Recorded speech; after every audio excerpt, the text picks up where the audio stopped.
Welcome to the Offshore Club's fun-filled, fact-filled, fast-paced blockbuster podcast, Roving with Rachel, coming to you straight from beautiful Belize, where the sun never sets on the good life at a great price. And now, here is your brand new BFF, Rachel Jensen. Hi everyone, Rachel Jensen here. In this week's episode, we are going to talk about the difference between a residency and a citizenship and why it is you should have at least a plan B or a second residency or citizenship in your back pocket.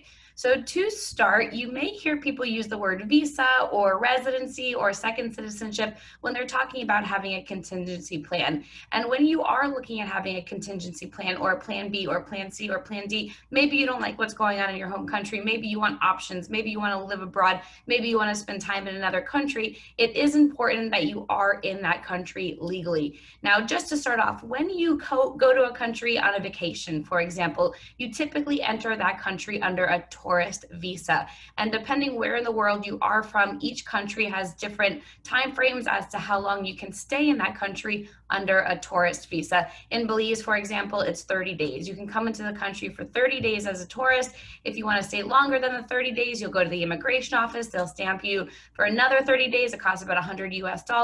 And you can typically do that up to 4 or 5 times as a tourist. You cannot work in the country. Other countries like Nicaragua, you can be in the country for 90 days as a tourist. Panama, you can be in the country 180 days as a tourist, but it just generally differs between country. Now, the next step is if you want to have something a little bit more permanent. Let's say you want to relocate to another country, then typically they will require for you to have a residency. A residency is essentially a green card. It gives you permission to be in that country for a certain period of time. Now, depending which country you're looking at and which residency program you're looking at, it may be a permanent residency, it may be a temporary residency. If it's permanent, that typically means you have it for life.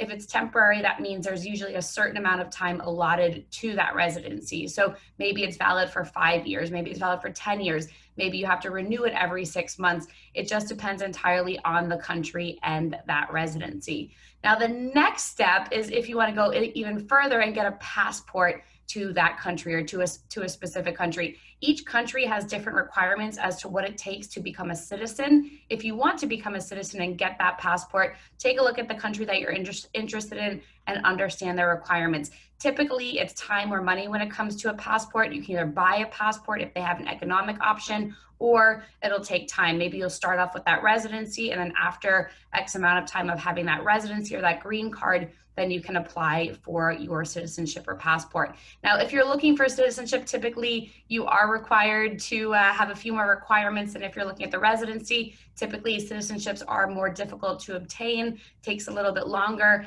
and you do usually need to know the language of that country. But do note that for the residency and citizenship options, you do typically need to be there in that country for at least a portion of it. But again, it just varies depending on the country that you're looking at. Now, it is really important that you understand what your goals are and why it is you're looking at residency or citizenship in another country. For me personally, I'm from the States, New York originally. I moved down to Nicaragua, and now I'm in Belize. I'm currently in Belize under a work permit because I didn't qualify for any of their residency programs, but it gives me permission to be here for a year to work legally in the country, and then every year I'll renew it. Now, hopefully there's a residency program that'll pop up that I will be able to qualify for, but in the meantime, I'm under the work permit process. Now, continuing on with why it is that you may be looking for a residency or citizenship in another country.